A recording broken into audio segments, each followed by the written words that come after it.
হরে কৃষ্ণ কৃষ্ণ কৃষ্ণ হরে হরে। তো ভক্তবৃন্দগণ, আজকের ভিডিওটি রয়েছে 2026 সালের 16 জুলাই বৃহস্পতিবার পালিত হয়েছিল রথযাত্রা বা মূল যাত্রা। এই দিন ভগবান জগন্নাথ, বলভদ্র এবং দেবী সুভদ্রা মূল শ্রীমন্দির থেকে গন্ডিজা মন্দিরের উদ্দেশ্যে যাত্রা করেছিলেন। এই রথযাত্রার ঠিক 8 দিন পর উল্টো রথযাত্রা পালিত হবে। আষাঢ় মাসের শুক্লপক্ষের দ্বিতীয়া তিথিতে পালিত হয়েছিল রথযাত্রা বা সোজা রথ। ঠিক 8 দিন পর আষাঢ় মাসের শুক্লপক্ষের দশমী তিথিতে পালিত হয় এই উল্টো রথযাত্রা। মাঝখানের এই দিনগুলোতে ভগবান জগন্নাথ, বলভদ্র এবং দেবী সুভদ্রা তার মাসির বাড়ি অর্থাৎ গন্ডিজা মন্দিরে অবস্থান করে। ছুটি কাটানোর পর দশমী তিথিতে তারা পুনরায় নিজের মূল মন্দির বা শ্রীমন্দিরে ফিরে আসেন, যা উল্টো রথযাত্রা নামে পরিচিত। তেমনই 2026 সালের উল্টো রথযাত্রার ব্রতটি পালিত হবে 24শে জুলাই শুক্রবার।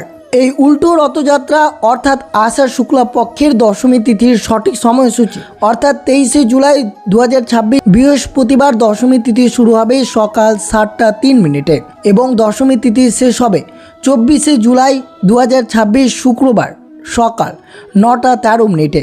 পঞ্জিকা অনুযায়ী 24শে জুলাই সূর্যোদয়ের সময় দশমী তিথি থাকায় এই দিন মূলত উল্টো রথযাত্রা ব্রতটি পালিত হবে। আমরা সকলেই রথযাত্রার এই ব্রতটি আনন্দে মেতে উঠেছিলাম। আপনারা কি জানেন রথযাত্রা আর উল্টো রথযাত্রার মধ্যে একটি বিশাল পার্থক্য রয়েছে? কেন উল্টো রথের দিন স্বয়ং মা লক্ষ্মীর রাগে মন্দিরের দরজা ভেতর থেকে বন্ধ করে দেন? এবং বিশেষ করে মনে রাখবেন, এই রথযাত্রার দিন ভুলেও 5টি জিনিস কাউকে কখনোই দান করা উচিত নয়। এই শুভ দিনে আমরা সকলেই শ্রবণ করেছিলাম রথযাত্রার দিন কোন কোন জিনিস বাড়ি থেকে দান করা উচিত নয়। তেমনই এই উল্টো রথযাত্রার বেশ কয়েকটি নিয়ম রয়েছে যেগুলো বাড়ি থেকে মোটেও কাউকে দান করবে না, যেগুলো দান করলে পরিবারের অমঙ্গল দরিদ্রতা আপনার পরিবারে লেগেই থাকবে। তাই বিশেষ করে শ্রবণ করবেন এই উল্টো রথযাত্রা অর্থাৎ 2026 সালের 24শে জুলাই শুক্রবার পালিত হয়েছে এই উল্টো রথযাত্রার ব্রতটি। তাই বিশেষ করে সকল ভক্তরা শ্রবণ করবেন এই শুভ দিনে কোন কোন জিনিস বাড়ি থেকে দান করা একবারেই উচিত নয়। তো অবশ্যই ভিডিওটি আপনাদের জন্য অত্যন্ত গুরুত্বপূর্ণ হতে চলেছে, তাই ভিডিওটি অবশ্যই শুরু থেকে শেষ পর্যন্ত ভক্তি সহকারে শ্রবণ করবেন। আর চ্যানেলে নতুন হয়ে থাকলে দয়া করে চ্যানেলটিকে সাবস্ক্রাইব করবেন, লাইক করবেন, কমেন্টে ভক্তি ভালোবাসার শ্রদ্ধা দিয়ে জয় জগন্নাথ দেবের জয় লিখে দিতে ভুলবেন না। এই শুভ দিনে অবশ্যই ভিডিওটি আপনারা শুরু থেকে শেষ পর্যন্ত ভক্তি সহকারে শ্রবণ করুন। 2026 সালের 16 জুলাই বৃহস্পতিবার পালিত হয়েছিল আষাঢ় মাসের শুক্লপক্ষের দ্বিতীয়া তিথিতে এই রথযাত্রা ব্রতটি। এই দিন ভগবান জগন্নাথ, বলভদ্র এবং সুভদ্রা তাদের মূল মন্দির শ্রীমন্দির থেকে মাসির বাড়ি অর্থাৎ গন্ডিজা মন্দিরের উদ্দেশ্যে যাত্রা করেন। এটি হলো তাদের যাওয়ার পালা এবং ঠিক পুনরায় 8 দিন পর অর্থাৎ উল্টো রথযাত্রা আষাঢ় মাসের শুক্লপক্ষের দশমী তিথি 2026 সালের 24শে জুলাই শুক্রবার এটি হলো ফেরার পালা অর্থাৎ উল্টো রথযাত্রা। গন্ডিজা মন্দিরে কয়েকদিন কাটানোর পর দেবতারা পুনরায় নিজেদের মূল মন্দির বা শ্রীমন্দিরে ফিরে আসেন। একে বলা হয় উল্টো রথযাত্রা। ফেরার পথে রথ মা মাসি মন্দিরের কাছে থামে। ভগবানকে পোড়া পিঠা নামের একটি বিশেষ ভোগ দেওয়া হয়। এটি না খেয়ে রথ এগোয় না। এটি উৎসবের শেষ পর্যায়ে। উল্টো রথে ফিরে আসার পর মা লক্ষ্মীর অভিমান ভাঙাতে ভগবান জগন্নাথ তাকে রসগোল্লা খাওয়ান। এরপর দেবতারা মন্দিরে প্রবেশ করেন, যাকে নীলাদ্রি ব্রিজি বলা হয়। কেন এই উল্টো রথযাত্রার ব্রতের দিন মা লক্ষ্মী রেগে যান? রথযাত্রার দিন ভগবান জগন্নাথ তার দাদা বলভদ্র এবং বোন সুভদ্রাকে নিয়ে মাসির বাড়ি অর্থাৎ গন্ডিজা মন্দিরে যান, কিন্তু তিনি তার স্ত্রী মা লক্ষ্মীকে সাথে নেন না, তাকে শ্রীমন্দিরে রেখে যান। স্বামী তাকে ফেলে ভাই বোনকে নিয়ে ঘুরতে গেছেন। এই অভিমানে মা লক্ষ্মী প্রচণ্ড রেগে যান। রাগের বশে রথযাত্রার পঞ্চম দিনে, যাকে হেরা পঞ্চমী বলা হয়, মা লক্ষ্মী স্বয়ং গন্ডিজা মন্দিরে যান। সেখানে গিয়ে তিনি চুপচাপ জগন্নাথ দেবের রথের অর্থাৎ নন্দী ঘোষে একটি কাঠের টুকরো ভেঙে দিয়ে নিজের রাগ প্রকাশ করেন। আবার শ্রীমন্দিরে ফিরে আসেন। কয়েকদিন পর উল্টো রথযাত্রার দিন ভগবান জগন্নাথ যখন নিজের মূল মন্দির ফিরে আসেন, তখন শুরু হয় সেই আসল ঘটনা। বলভদ্র সুভদ্রা সহজেই ভেতরে প্রবেশ করেন, কিন্তু জগন্নাথ দেব যখন মন্দিরে ঢুকতে যান, তখন রাগী মা লক্ষ্মী শ্রীমন্দিরের প্রধান দরজা ভেতর থেকে বন্ধ করে দেন। এরপর দরজার এপার এবং ওপার থেকে ভগবান জগন্নাথ এবং মা লক্ষ্মীর সেবায় নিযুক্ত সেবায়তের মধ্যে মজার তর্ক বিতর্ক বা ঝগড়া চলতে থাকে। ভগবান জগন্নাথ নানাভাবে বোঝানোর চেষ্টা করেন কেন তাকে নিয়ে যাননি। অনেকক্ষণ পর স্ত্রীর রাগ ভাঙাতে ভগবান জগন্নাথ তাকে মিষ্টি মুখ করানোর সিদ্ধান্ত নেন। তিনি মা লক্ষ্মীকে অত্যন্ত সুস্বাদু রসগোল্লা উপহার দেন।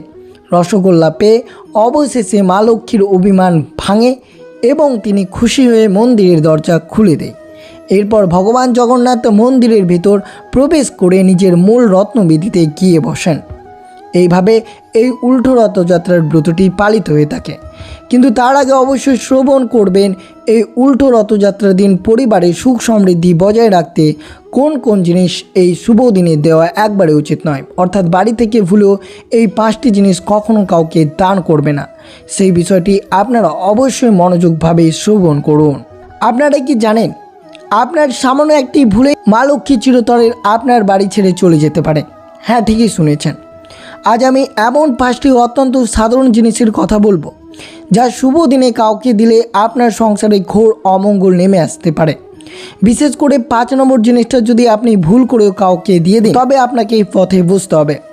তাই আপনার পরিবারের মঙ্গলের জন্য অবশ্যই ভিডিওটি একদম না টেনে শেষ পর্যন্ত মনোযোগ সহকারে শ্রবণ করুন। রথযাত্রার দিন ভগবান জগন্নাথ যেমন খুশি থাকেন তেমনই উল্টো রথের দিন একটি মহাশুভক্ষণ। এই দিনে দান করার অনেক পুণ্য আছে ঠিকই, কিন্তু শাস্ত্রমতে এমন কিছু জিনিস আছে যা নিজের বাড়ি থেকে বা অন্যের হাতে তুলে দেওয়া সম্পূর্ণ নিষিদ্ধ। চলুন জেনে নেওয়া যাক সেই 5টি জিনিস কী কী এই দিনে কাউকে দেওয়া একবারে উচিত নয়। বন্ধুরা, আমরা সবাই জানি ঘর পরিষ্কার করার ঝাঁটাকে হিন্দু শাস্ত্রে স্বয়ং মা লক্ষ্মীর প্রতীক বলেই মনে করা হয়েছে। কিন্তু আপনি কি জানেন উল্টো রথের এই মহাপুণ্য তিথিতে যদি কেউ আপনার কাছে ঝাঁটা চায় আর আপনি সরল মনে তা দিয়ে দেন তবে কি ভয়ঙ্কর ক্ষতি হতে পারে। আপনার ঘরে ব্যবহৃত ঝাঁটা অন্যকে দেওয়ার অর্থ হলো আপনার নিজের বাড়ির সুখ শান্তি আর লক্ষ্মীকে নিজের হাতে অন্যের হাতে তুলে দেওয়া।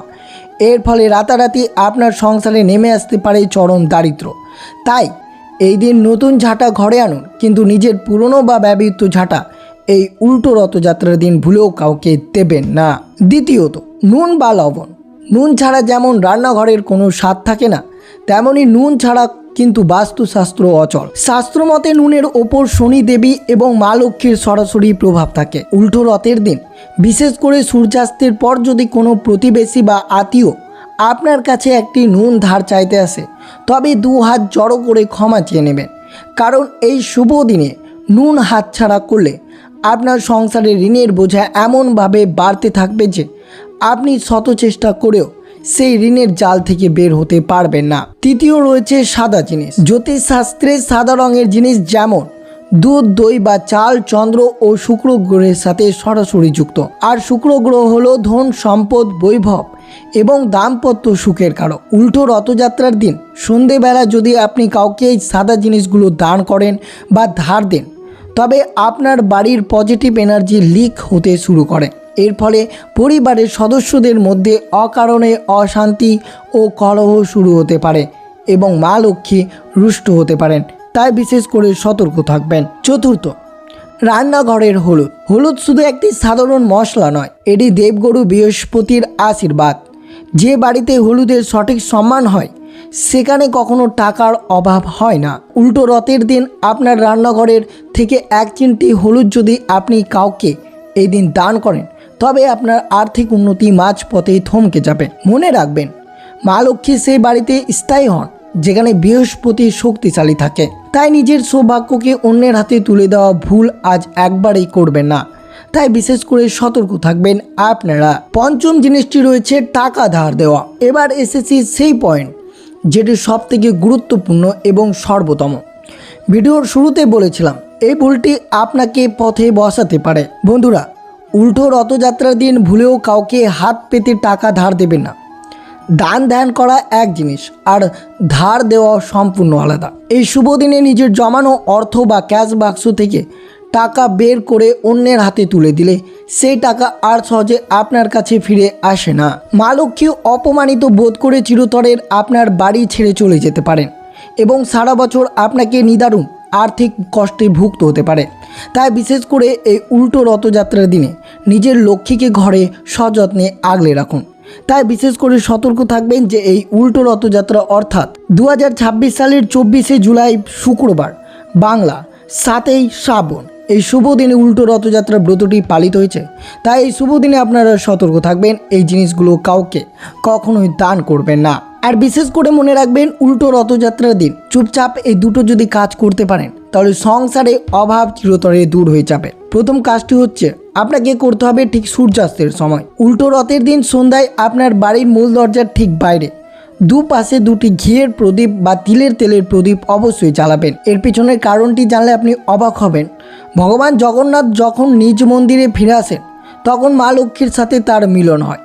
এই পবিত্র সন্ধ্যায় আপনার সদর দরজায় আলো থাকলে মা লক্ষ্মী আপনার গৃহকে নিজের মন্দির ভেবে সরাসরি প্রবেশ করবে। প্রদীপ জ্বালানোর আগে মূল দরজায় একটু গঙ্গা জল ছিটিয়ে দেবেন। দেখবেন ঘরের সমস্ত নেগেটিভ এনার্জি নিমিষেই দূর হয়ে পজিটিভ এনার্জিতে ভরে আসবে। এবার আসছি সেই সবচেয়ে গুরুত্বপূর্ণ 2 নম্বর কাজে। বন্ধুরা, উল্টো রথের দিন মা লক্ষ্মীর মান ভাঙাতেই স্বয়ং জগন্নাথ দেব তাকে রসগোল্লা খাইয়েছিলেন, যাকে নীলাদ্রি বীজে বলা হয়। এই পুণ্যতিথিতে বাজার থেকে কয়েকটি নিখুঁত রসগোল্লা বা যে কোনো সাদা মিষ্টি কিনে আনুন। প্রথমে সেটি ভগবান জগন্নাথ এবং মা লক্ষ্মীর চরণে ভোগ হিসেবে নিবেদন করুন। তারপর সেই মহাপ্রসাদ বাড়ির প্রত্যেকটির সদস্য মিলে একসাথে বসে গ্রহণ করুন। এই একটি মাত্র কাজে স্বামী স্ত্রীর মধ্যে অটুট ভালোবাসা তৈরি হয়, পরিবারের সবার মধ্যে একত্রতা বাড়ে এবং মা লক্ষ্মীর আশীর্বাদে সংসারে উপচে পড়া ধন সম্পদ সহজে লাভ করতে পারেন। তা অবশ্য আপনারা শ্রবণ করলেন। এই সোজা রথযাত্রার মতোই উল্টো রথযাত্রার ব্রতটি অত্যন্ত কার্যকারী। এই দিন ভগবান শ্রী জগন্নাথ, বলরাম এবং সুভদ্রা গন্ডিজা মন্দির থেকে মূল মন্দিরে প্রবেশ করার দিনটিকে উল্টো রথযাত্রা বলা হয়। তাই এই বিশেষ দিনে আপনারা যে সব জিনিসগুলো বাড়ি থেকে দান করবেন না সেই সব জিনিসগুলো তুলে ধরা হলো। আর অবশ্যই সকলে আজকের দিনে শ্রবণ করবেন। এই উল্টো রথের দিন এই কাহিনী শুনলে ভাগ্য বদলে যাবে। কেন বহুদা যাত্রা জীবনের মোড় ঘুরিয়ে দেয়। তা অবশ্যই সকল ভক্তরা চোখ বন্ধ করে শ্রবণ করুন উল্টো রথযাত্রার ব্রতকথাটি। জয় জগন্নাথ। বন্ধুরা, আপনারা কি জানেন, রথযাত্রা ভগবান জগন্নাথ যখন মাসির বাড়ি যান তখন তিনি ভক্তদের অঢেল আশীর্বাদ করেন। কিন্তু শাস্ত্রে লেখা আছে, উল্টো রথযাত্রার দিন ভগবান যখন নিজের ঘরে অর্থাৎ শ্রী মন্দিরে ফিরে আসেন সেই মহেন্দ্র খুঁটিকে কোটি গুণ বেশি শক্তিশালী। আজ আমি আপনাদের সাথে শেয়ার করব এমন এক প্রাচীন ব্রত কথা যা শুনলে মনের সমস্ত অন্ধকার দূর হয়ে যাবে। যদি আপনি দীর্ঘদিনের রোগ, দারিদ্র্য এবং পারিবারিক অশান্তি ভুগছেন তবে আজকের ভিডিওটি আপনার জীবনের টার্নিং পয়েন্ট হতে পারে। আমি কথা দিচ্ছি, ভিডিওটি শেষ পর্যন্ত যদি আপনি কাহিনীটি ভক্তি ভরে শ্রবণ করেন তবে ভগবানের কৃপায় আপনার গৃহে অবশ্যই প্রবেশ করবে। আসুন শুরু করি সেই মহিমাটি। অনেক কাল আগের কথা, পুরী ধামের অদূরে এক দরিদ্র ব্রাহ্মণ বাস করতেন। তার নাম ছিল হরিদাস। তিনি জগন্নাথ দেবের পরম ভক্ত ছিলেন, কিন্তু বিধাতার পরিহাসে তার ভাগ্যে জুটত শুধু অনাহার আর বঞ্চনা। তার একমাত্র স্ত্রী কঠিন রোগে আক্রান্ত ছিলেন, অর্থের অভাবেই কোনো চিকিৎসা করাতেই পারছিলেন না। সেই বছর আষাঢ় মাসের রথযাত্রা শুরু হলো। সবাই যখন রথের রশি টানছে, হরিদাস তখন মন্দিরের দরজায় বসে কাঁদছেন। তিনি ভাবলেন, প্রভু, তোমার রথ তো সবাই টানছে, কিন্তু আমার জীবনে রথ কেন অচল? কেন আমার সংসারে শুধু অভাবের ছায়া? এইভাবেই রথযাত্রার দিনগুলো কাটলো। এলো উল্টো রথযাত্রার দিন। চারদিক সাজ সাজ রথ। ভগবান জগন্নাথ গুন্ডিজা মন্দির থেকে আবার মূল মন্দির ফিরবেন। হরিদাসের মনে এক তীব্র ব্যাকুলতা জন্মালো। তিনি মনে মনে পরিকল্পনা করলেন, আজ যদি প্রভু আমায় দর্শন না দেন তবে আমি এই রথের চাকার নিচে নিজের প্রাণ বিসর্জন দেব। উল্টো রথের রশি টানার সময় ভিড়ের চাপে হরিদাস একদম রথের কাছে পৌঁছে গেলেন। ঠিক সেই মুহূর্তে ভগবান জগন্নাথ সেই বিশাল রথ নন্দীঘোষ হঠাৎ যেন এক অদ্ভুত কারণে মাঝপথে নেমে গেল। হাজার হাজার মানুষ রথের রশি টানা সত্ত্বেও রথে এক চুলও নড়ল না। সবাই অবাক। পুরীর প্রধান পুরোহিত রথের ওপর উঠে জগন্নাথ দেবের কাছে প্রার্থনা করলেন, প্রভু, কেন তুমি থেমে গেলে? সবাই চুপ। তখন এক দৈববাণী হলো, যেখানে আমার ভক্তের অশ্রু ঝরে সেখানে আমার এই রথ এক পাও এগোতে পারে না। হরিদাস তখন ভিড়ের মাঝে কাঁদছিলেন। রথের রশি তার হাত থেকে খসে মাটি পড়ছিল। তিনি বুঝতে পারলেন প্রভু স্বয়ং তার দুঃখ দেখতে পাচ্ছেন। হরিদাস রথের দিকে হাত বাড়িয়ে দিলেন। অমনি রথ চলতে শুরু করলেন। বাড়ি ফেরার পথে হরিদাস দেখলেন তার গৃহের দুয়ারে এক দিব্য জ্যোতি বিরাজ করছে। ভিতর গিয়ে দেখলেন তার স্ত্রী সম্পূর্ণ সুস্থ, আর ঘরে ভরে গেছে সোনা দানা আর খাদ্য। তিনি কাঁদলেন, কিন্তু এবার আর দুঃখের কান্না নয়, আনন্দের কান্না। তিনি বুঝলেন উল্টো রথযাত্রার মাহাত্ম্য শুধু রথ টানা নয়, নিজের মনের ভেতরে অসুচি দূর করে প্রভুর চরণে আত্মসমর্পণ করা। বন্ধুরা, এই কাহিনী আমাদের কি শিক্ষা দেয়? রথযাত্রা আর উল্টো রথযাত্রার আসল পার্থক্যটা হলো, রথযাত্রা হলো বাইরের যাত্রা আর উল্টো রথযাত্রা হলো অন্তরের যাত্রা। হরিদাস রথযাত্রার শুরু থেকে শেষ পর্যন্ত হাল ছাড়েননি। আপনার বিপদের দিনেও প্রভুর ওপর বিশ্বাস হারাবেন না। আপনি আপনার অভাবের কথা প্রভুকে জানান, যেমনটি হরিদাস জানিয়েছিলেন। উল্টো রথের দিন নিজের সামর্থ্য অনুযায়ী মানুষকে অন্ন দান করুন, এটাই আপনার রথ টানার সামান্যপূর্ণ। তাই বন্ধুরা, উল্টো রথযাত্রার দিন বাড়িতে যদি এই কাহিনীটি বারবার শোনেন বা নিজে পড়েন, তবে বুঝতে পারবেন যে ভগবান জগন্নাথ আপনার গৃহের দরজায় এসে দাঁড়িয়েছে। এই দিনটিকে সাধারণ দিন মনে করবেন না। আজ থেকে আপনার সংসারে অমঙ্গল কেটে যাওয়ার প্রক্রিয়া শুরু হবে। আপনি কি আজকের এই ব্রত কথাটি শুনে শান্তি পেলে? তবে কমেন্ট বক্সে অবশ্যই হাত জড়ো করে সকলে মিলে বলবেন জয় জগন্নাথের জয়। আর অবশ্যই আপনারা শ্রবণ করলেন এই উল্টো রথযাত্রার দিন পরিবারে অমঙ্গল থেকে দূর হতে কোন কোন জিনিস দান করা থেকে আপনাদেরকে বিরত থাকতে হবে।